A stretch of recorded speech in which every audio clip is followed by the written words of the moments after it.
guys, and welcome back to the FSF Podcast. I am Tim. I am your host, and this is a reminder that you are watching and or listening to a show that is made by a nerd for all you nerds.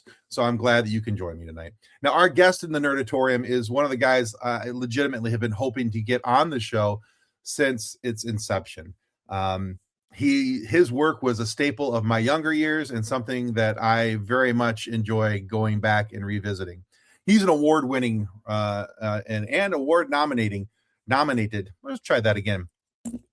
He's an award-nominated writer and producer of Spider-Man, the animated series, which ran from 1994 to 1998, and Static Shock, which ran from 2000 to 2004. But he also worked on some of my other favorite shows like Fraggle Rock.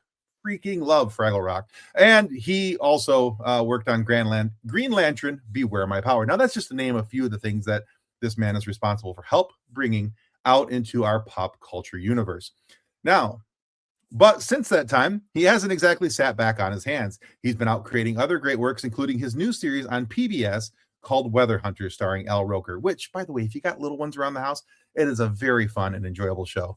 We're going to talk a little bit more about that here shortly. But tonight, we're going to talk about his work history, his fandoms, his recent projects, stuff he's got going. And I'm going to keep my fanboying down to a bare minimum, or at least pretend that I'm trying not to fanboy.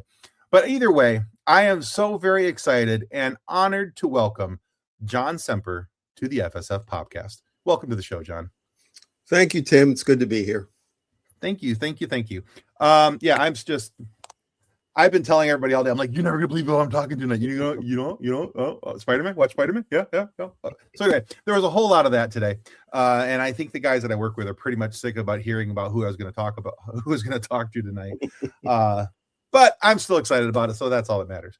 All right, so John, the first thing I do with every guest that's ever been on our show is I like to ask them a question about their origin, how they got started, why they got started, all of those things. And the reason I do that, even if they've told their story before, for two reasons, actually. Number one, I love to know what makes people tick and why they do what they do and why they're involved in the choice of career choice or their choice of entertainment that they chose to be part of. And then secondly, like I said in the beginning, I'm a nerd, and us nerds, we love a good origin story. We like to know where our heroes come from, how they got their abilities, their powers, all that other fun stuff, right? Mm-hmm. So in tonight's story, John Semper, you are the hero. So what made you decide I need to be in the entertainment business? It would go back to being a kid and watching Walt Disney animated movies because, I think the big movie in my life was Sleeping Beauty.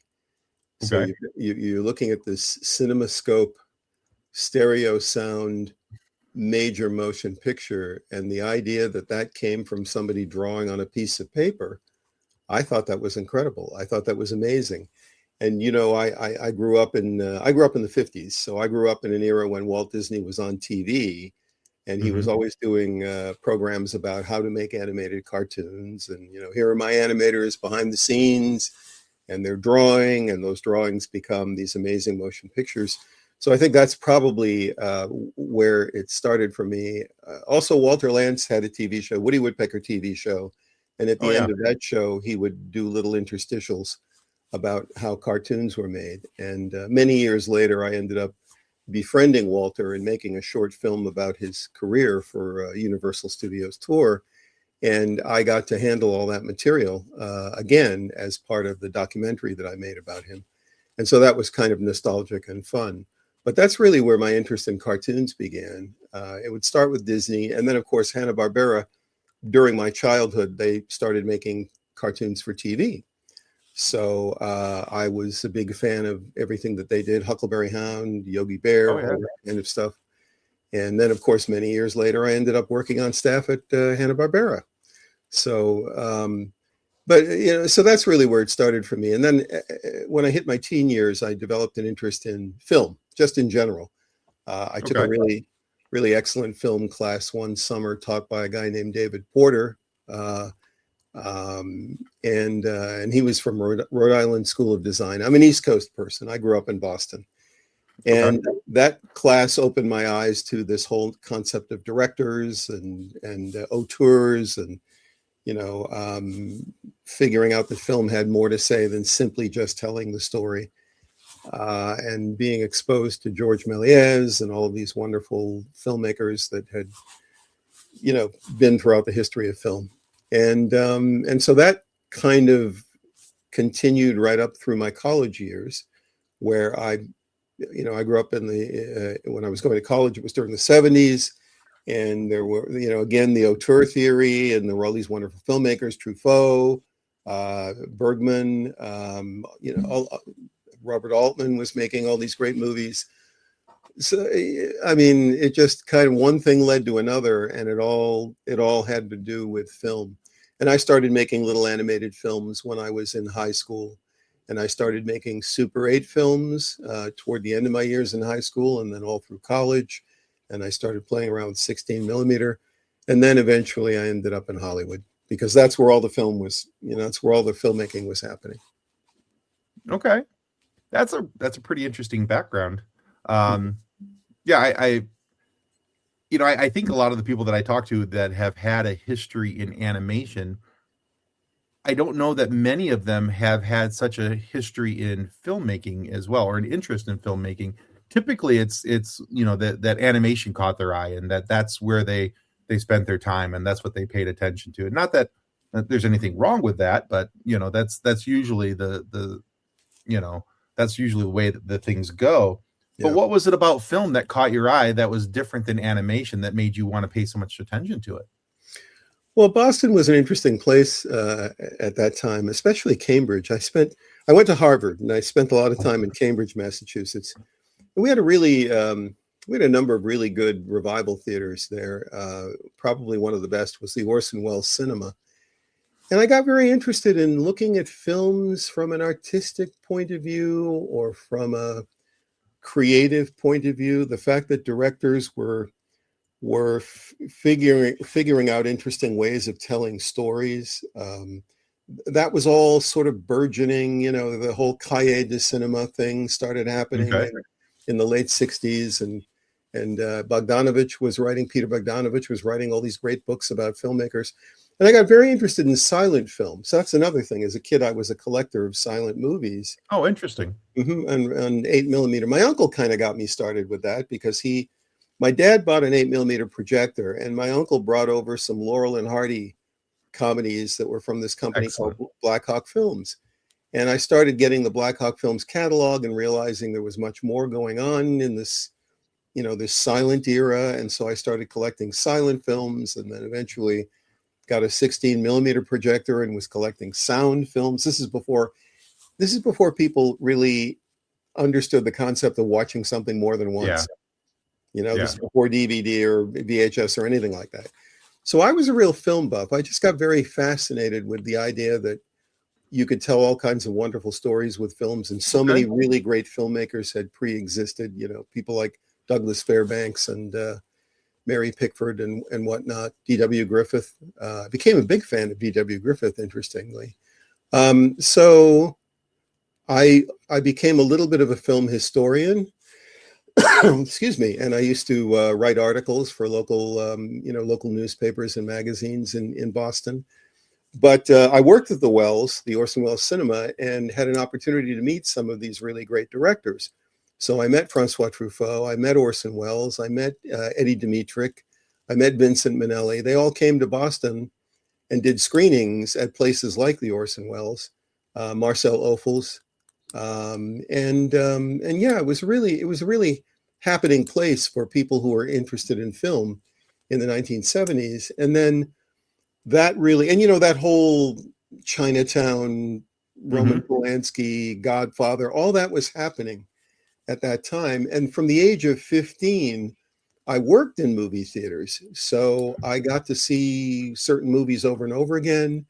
And I got to understand that side of the business. So it really just kind of, caught fire, I'd say, from the mid 60s all through the 70s. And by the time I came out to Hollywood in 79, 80. By the time I did that, I was pretty much into film in a very heavy way. Okay. Yeah. So kind of a snowball effect. Very much so. I mean, once you you catch the bug, it's really hard to stop. And as I Yeah. say, it was such a big thing in Boston and Cambridge. It was really a hotbed of interest in film, and I'm Okay. very thankful. Yeah, very thankful. A lot of my friends were actors. They all went to New York. One of whom eventually became an Academy Award winner. And so they were doing their acting thing. I was trying to do my filmmaking thing. Super 8 sound had just arrived on the scene, which meant that for the first time you could make sound film and not have to, not have to have tens of thousands of dollars. So it was really a time. It was just a very interesting time. Very cool. Okay. So let's jump from there to modern day. We'll say Mhm. 2025, 2026. Yeah, And we now have your show, Weather Hunters. yeah, Speaking of a snowball effect, is now on PBS. See what I did there? That was a really bad pun. All right. But the Weather Hunters is now on PBS and available on the PBS Kids app. yeah. If you guys have that. So if you don't have that, go download that on your Roku, your Google TV, whatever. And honestly, I can't not wait to watch this show with my grandson. It's fun, it's educational. I think the artistic version that's in this is going to catch the little guy's eyes really easily. You guys use really smart choices with colors and how things are done. It's very vibrant. But what I'm hoping for, John, is that you'll tell my listeners, if you would please, about how this project came to be with Al Roker and how this animated series helps our little ones understand the world around them and the weather around them. Well, it's a show that Al's been trying to get off the ground for 10 years. Uh, Okay.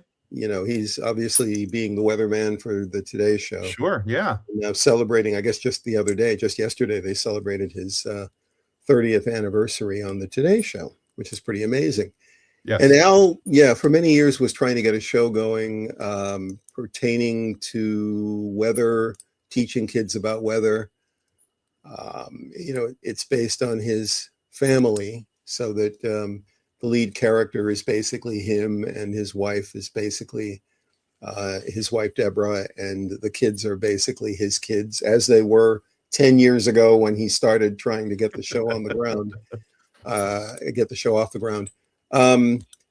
It's I came into it, I got a call from my agent, and he said they're looking for someone to run a show, to be involved in a show, to be a head writer on the show. Would you be interested? And I said, sure. So it was that simple. It doesn't normally happen that simply for me, but that in this particular case, it was that simple. They had gotten to the point where they were just at the point of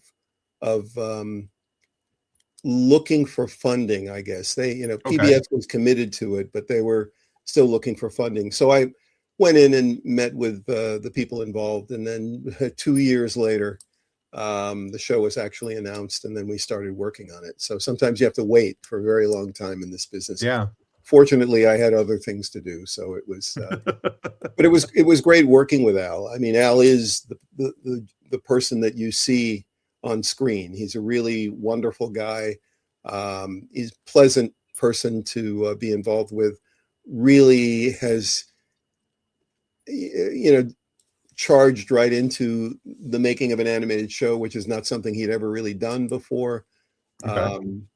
And I think that everybody involved. The show was developed by Karen Greenberg, and it was great working with her. And it was, the overall showrunner was Deet Meserve, who also has done Ready Jet Go for many years, and it was wonderful working with her. And so the three of us, or the four of us, are the exec producers on the show, and I was the Okay. head writer. I was in charge of dealing with all the other writers. And then I wrote a lot of the episodes myself. I wrote the pilot. And, the thing is, I came into this industry when you did everything or else you didn't work.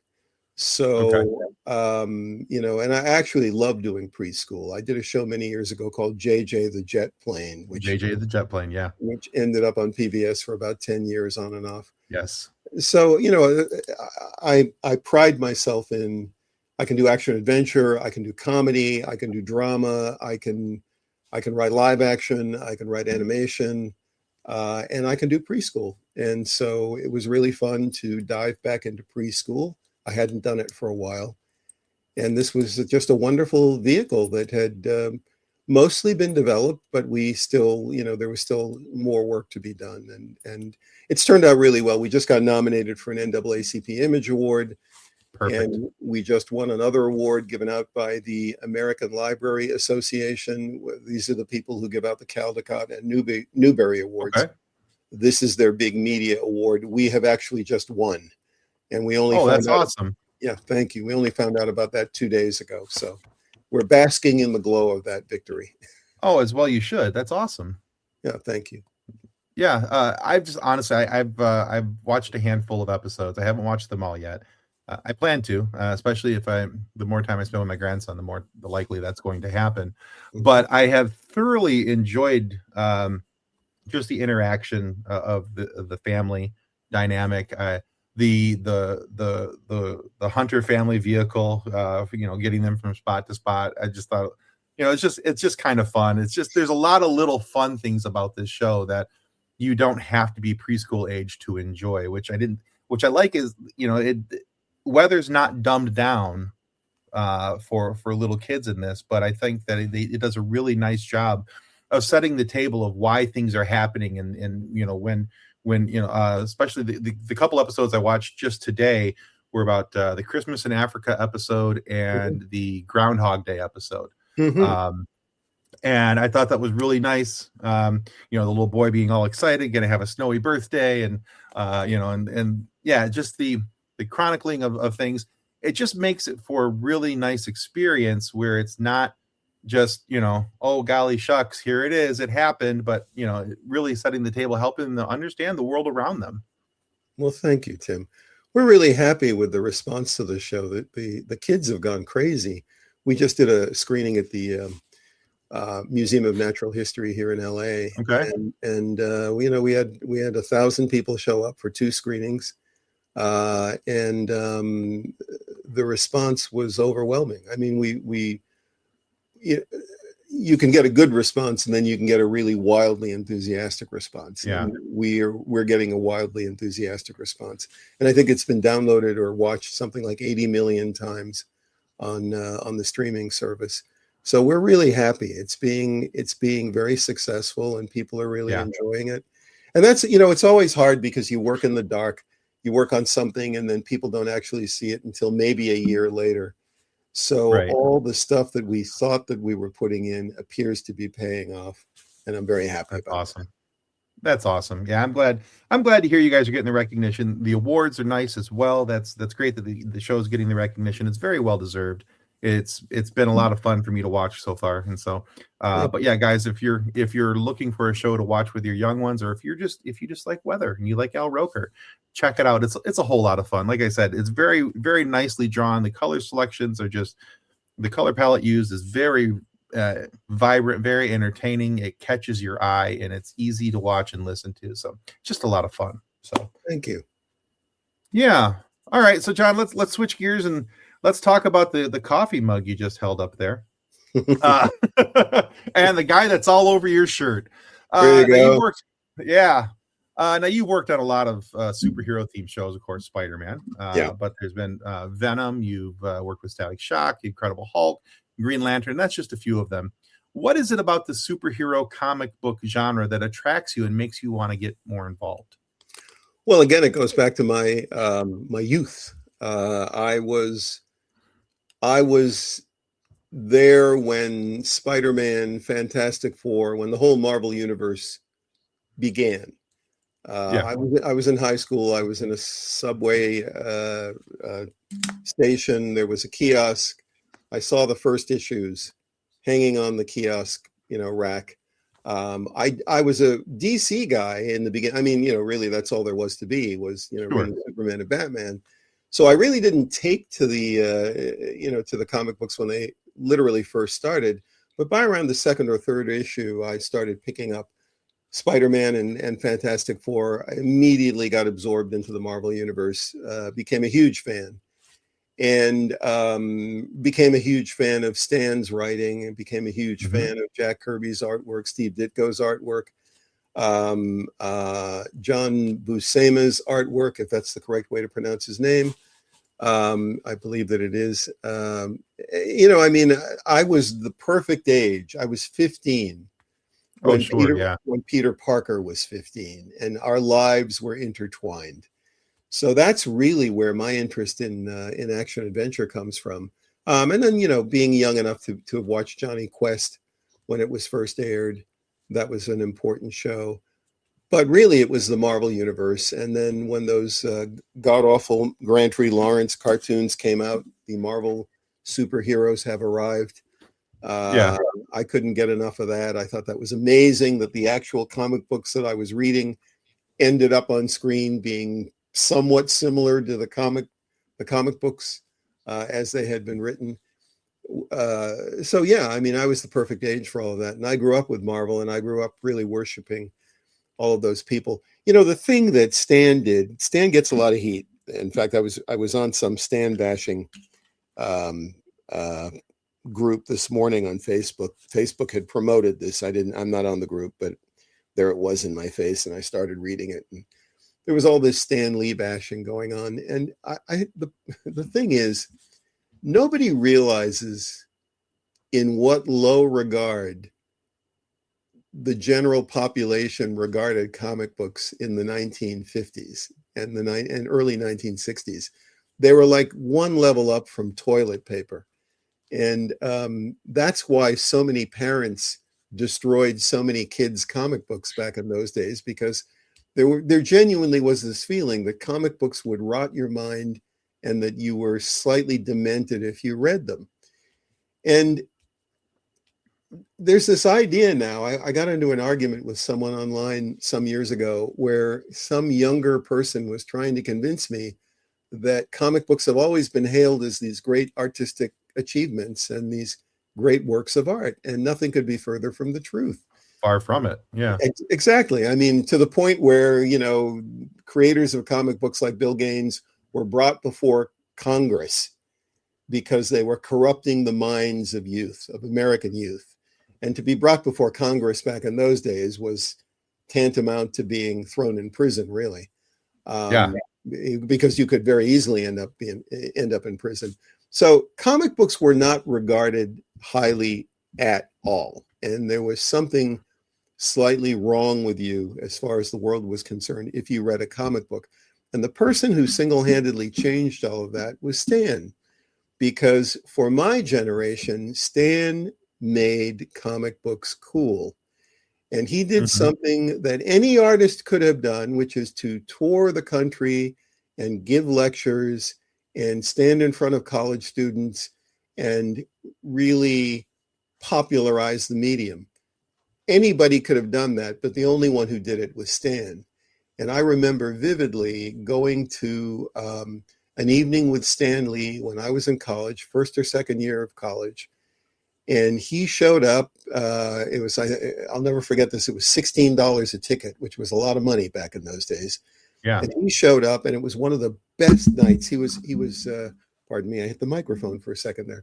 He was just charming and funny and truthful. He was very candid about his break with many of the artists. You know that they would one day walk in and just slam the art down and walk out, you know, and he'd know that they were angry about something. But he really did such a wonderful job of making comic books cool, which in the 1960s and 1970s was way more important than anything else going on in comics. So, and of course, he was the first one to popularize these artists. I read Superman comics and Batman comics for years, never once caring who wrote them or who drew them. I mean, that just wasn't something that was on anybody's radar. And it wasn't until Stan started giving credit to people like Jack Kirby and Steve Ditko, that's how we knew who they were. Otherwise, no one would have paid any attention. We would have continued blissfully not paying any attention. So it was a different world, and my interest in action adventure really started with Marvel Comics. Okay. You know, it's interesting though, John. I honestly don't think I ever really realized that before Stan Lee, that the artists for the comic books were not noted, you know. Not at all. as a kid in those days, I paid no attention. No one paid any attention. We didn't care. Yeah.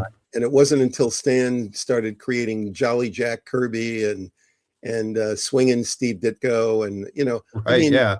it made us aware that these artists existed. And even the letterer, for crying out loud, we knew about Artie Simek or Simek. Right. Yeah. We knew about that because of Stan. He put that on the banner. So when I read all this Stan bashing and how he did this against artists and how he did that against artists, we wouldn't have even known who the artists were if it weren't for Stan. And as I say, any of those artists could have toured the country giving lectures.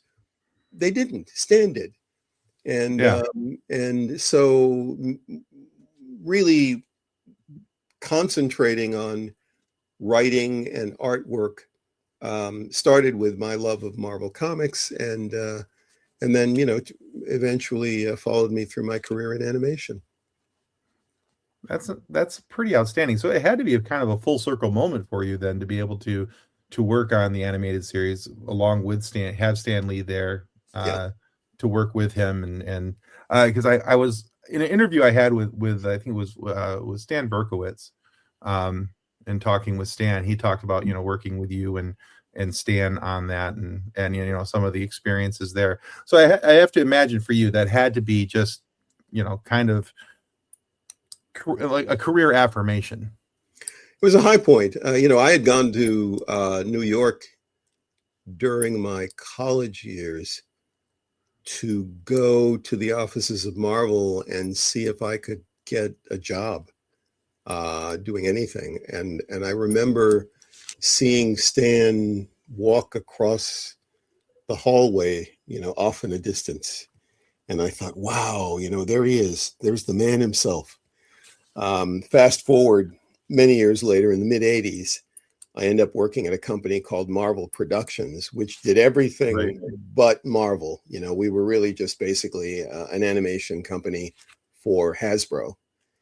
And and the high point, I still have the memo, please come to the office at 10 a.m. for a meeting with Stan Lee. That's the first time I ever met Stan face to face, and it was probably one of the most exciting things. But then the great thing that happened is that he and I really became friends. And, cool. We used to talk about, wouldn't it be great if we could do Marvel stuff, which we were not really doing at Marvel Productions at that time. But I got to know him really well. And that's why 10 years later, when they ran into trouble on the Spider-Man series, Stan called me. By that time, I was a very good friend. He knew me really well. And he knew that I knew how to get a show out the door. So he called me and I came running over. I was actually working on another show. I left that show. All those people hated me for leaving them. But my hero had called and I had to answer the call. So there you go. I'm so glad you did. So glad you did. My teenage self thanks you for answering that call. Well, I take that as a high compliment. Thank you. Yes, absolutely. So with as much as you are tied to Spider-Man, I have to. I said in the pre-show I wasn't going to put you on the spot, but I have to put you a little bit on the spot. Sure. When it comes to Spider-Man, just because there's been the three different live incantations, live action incantations. Do you have one that you think is a better version, or do you a reason why you like one of those actors better as Spider-Man than the other? After I stopped doing Spider-Man, I had no interest in following anything having to do with Spider-Man, because when you lived with a character, I lived with Spider-Man for about 2 years, where I had a tremendous amount of control over the cartoon show. After episode 13, I really had a lot of control over the show. And so I could shape and mold the character.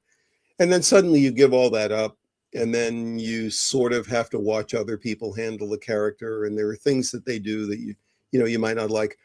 I actually stayed away from Spider-Man for years. I did not see those movies, any of them, for years. And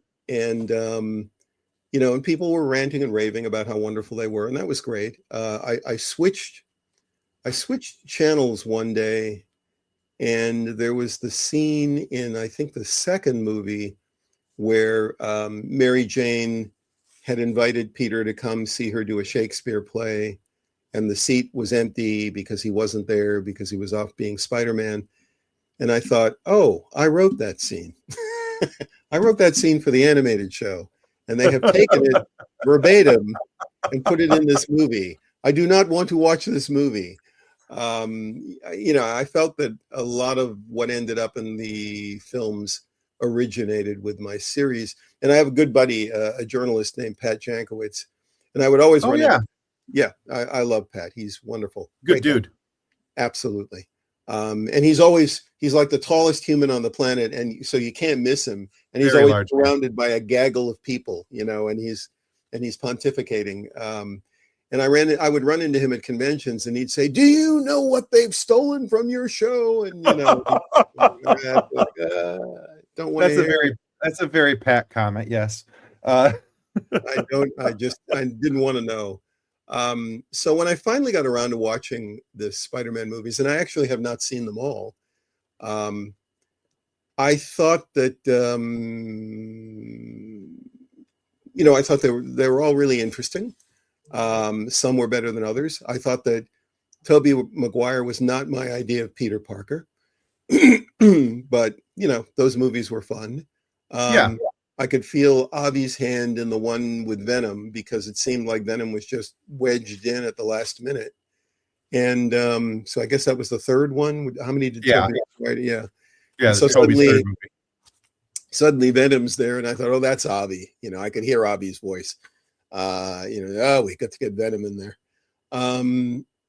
The Andrew Garfield. I thought that Garfield was a more interesting Peter Parker. Agreed. But I thought the movie was a bit turgid and slow. I will say, though, that my friend Chris Cooper played Norman Osborn in that movie.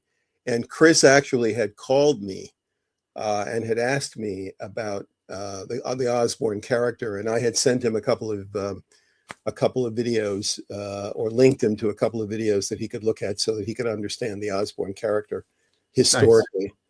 Nice. So I had a little bit invested in that, but yeah, I thought that movie was fun, but sort of turgid and slow. For me, by the time I could enjoy a Spider-Man movie, it was Tom Holland, and I'd been so removed from my series that I didn't really feel connected to the character anymore.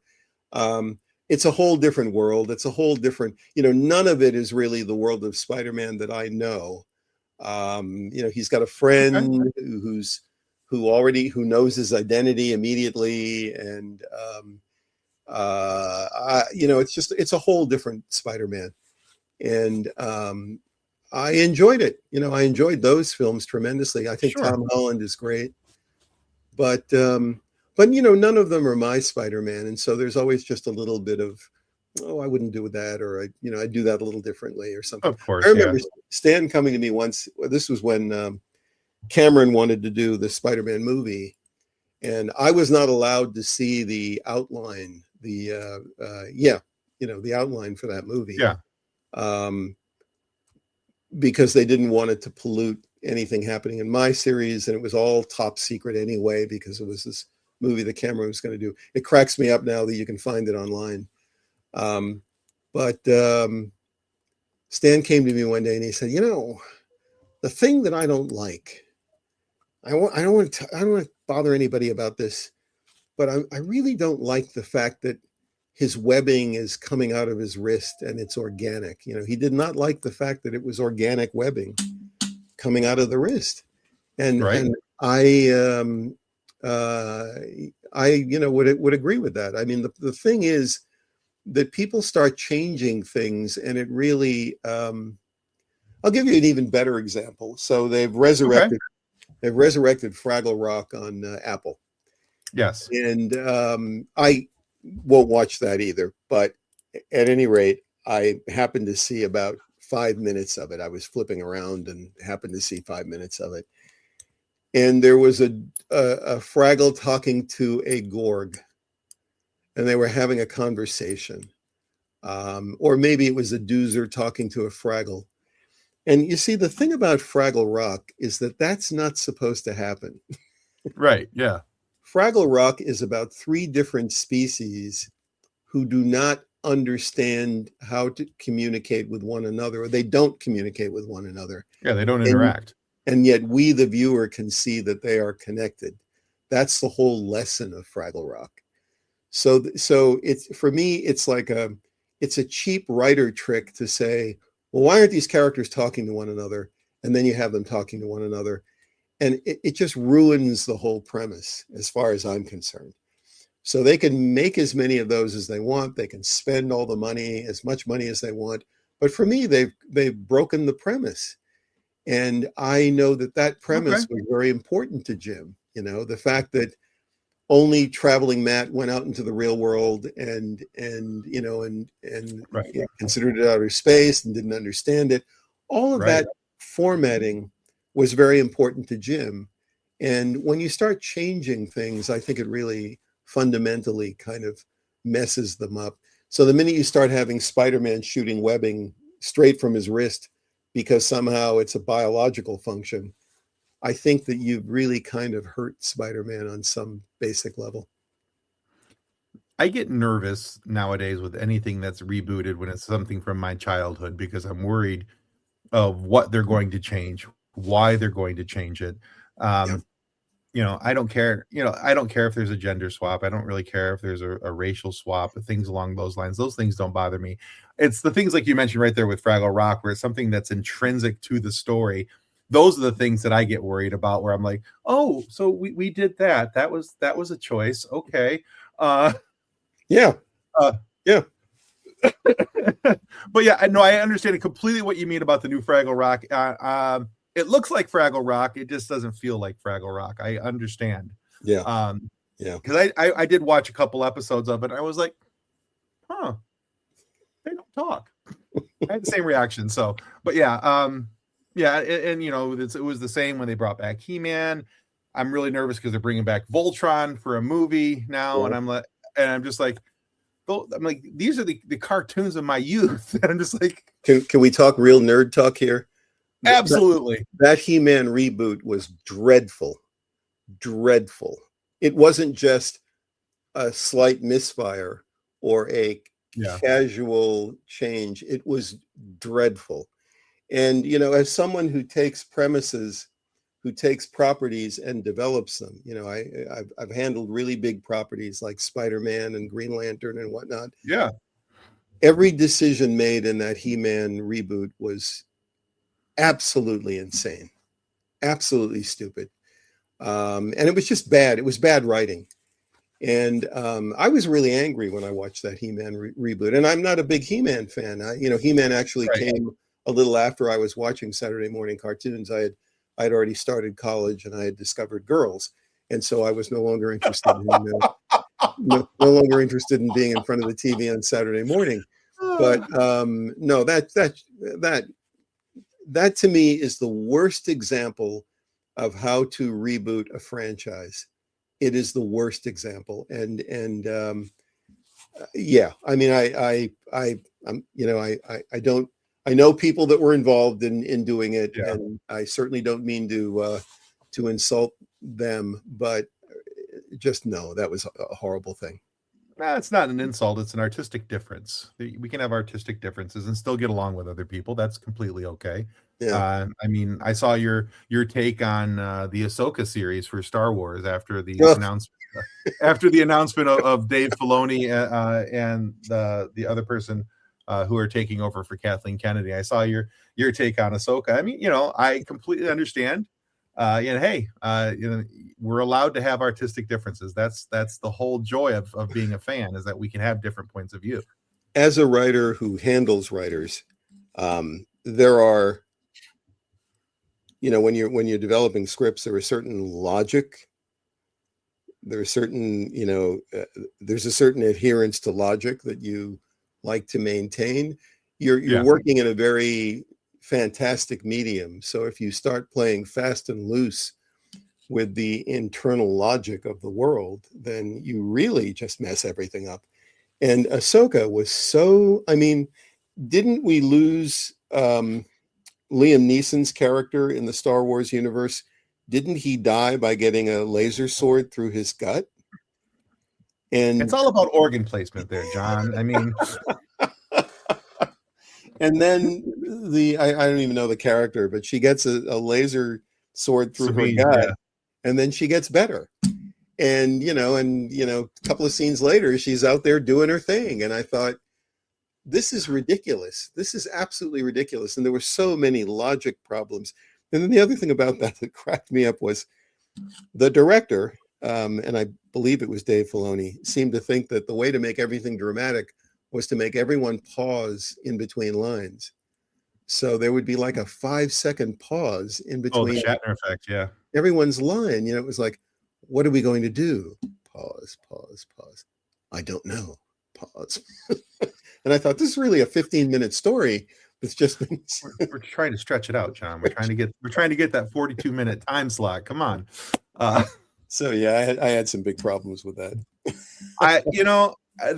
There are things that I was excited about with that series because I'm a massive Star Wars fan, by the way. That's growing up, that was my baseline for everything. I was the kid who faked sick so I could stay home and watch Star Wars on VHS. I would hold my back in the day when you would hold the thermometer up to the lamp, to get it warm. Yeah, that was me, so I could watch Star Wars. But there are things that I didn't notice on my first watch through of Ahsoka. The Sabine Wren getting stabbed and not dying, totally caught on to that one though. That was a bothersome moment for me. But there are other things in the storyline. There's some plot holes in that writing where you could drive a truck through. Huge. But there was a lot of fan service in that. I'm hoping season 2 is a little tighter, a little better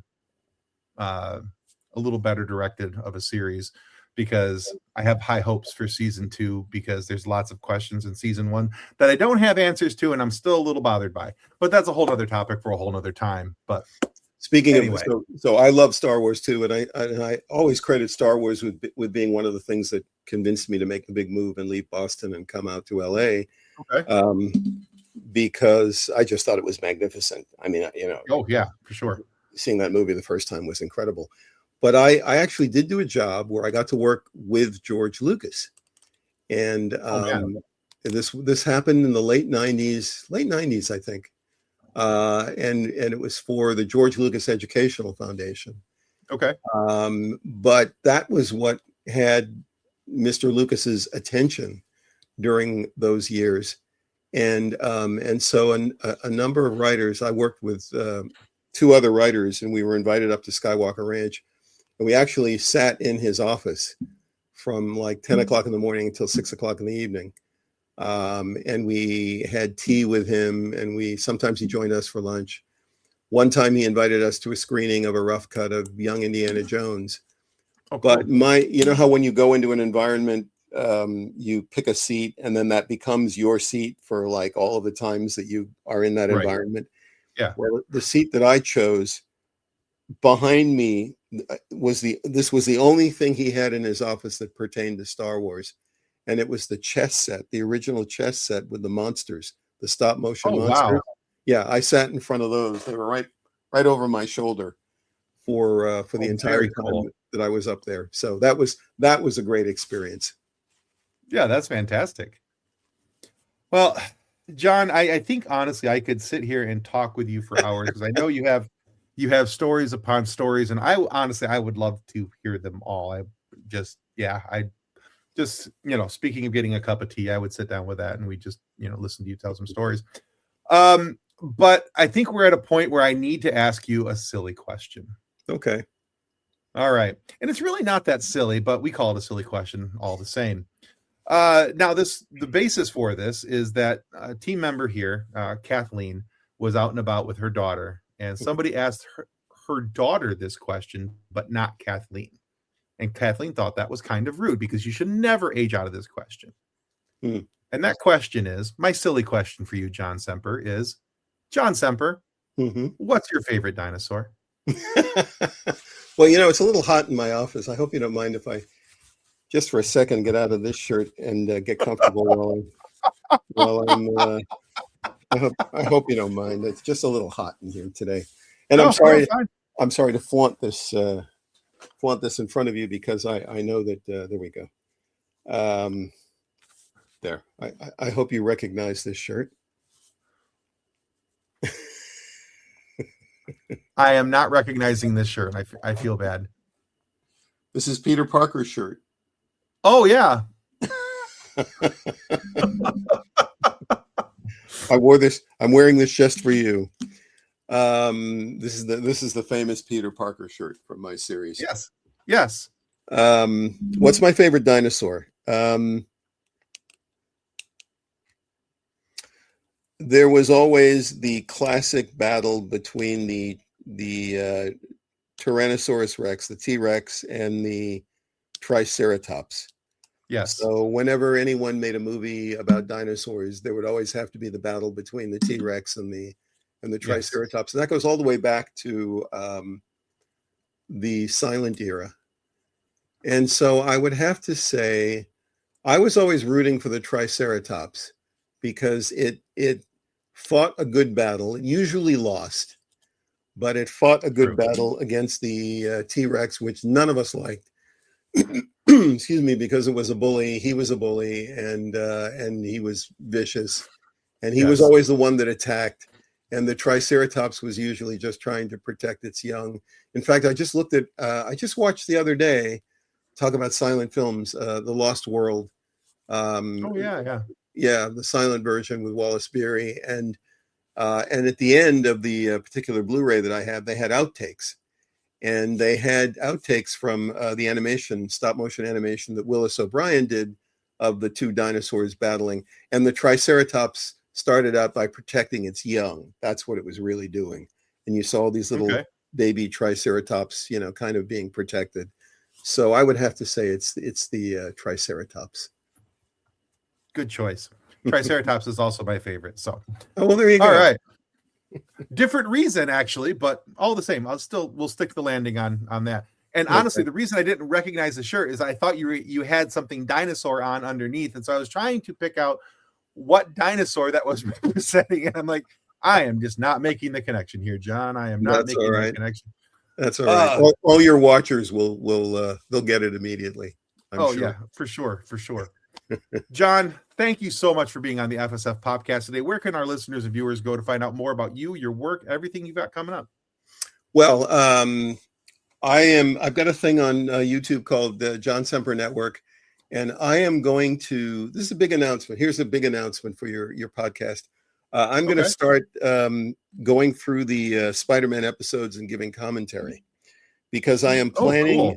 Yeah, now that I'm all done with Weather Hunters and I have free time, I'm planning on doing a long gestating project that I've been meaning to do for many years. I want to write a book about the making of Spider-Man the Animated Series from my perspective. Cool.